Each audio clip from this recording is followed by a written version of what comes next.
You know, cities, and in particular Toronto, that I know the most about, are wonderful places. You know, cities, and their popularity will grow as time goes on. Everybody's moving into cities, and they're a hugely valuable piece of human ingenuity and so on. And we need to do everything we can do to protect them. And we need to do everything we can do to protect the people that are living in cities.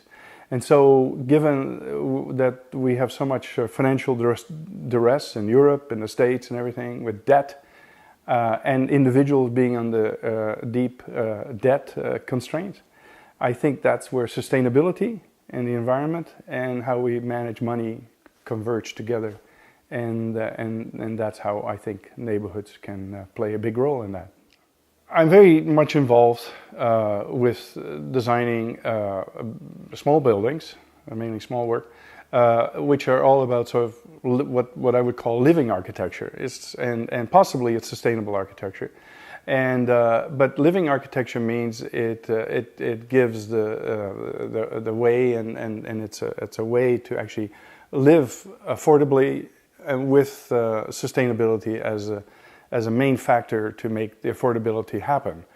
And so an old teacher of many of us, Alder van Eyck, who actually said the house is a city is also a house.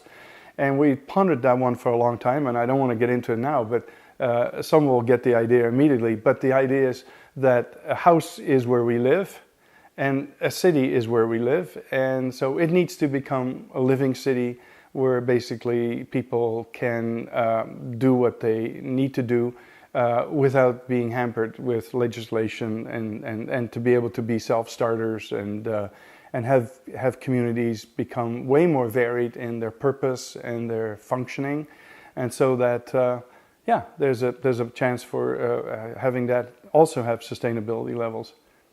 Yeah. The hindrance to what I'm talking about is the Ontario Building Code and planning laws, in that they're founded on principles where everyone basically goes out to work and goes to a job and comes back at the end of the day, when I think the future of city living is, for all 7 billion of us, is more about being able to live at home. Well, of course we live at home, but also to work at home, and to have extended families, and to basically generate an income with it. So properties, we need to change planning laws and building code laws so that we have more varied use on a piece of property. So we use it more intensively, more sustainability, and there will be ultimately less travel needed for everyone to go to work if they have a job, but they do the work at home, as artists, as contract workers, as daycare workers, and so we are more. We need more laws that benefit initiative instead of putting the brakes on those sort of things.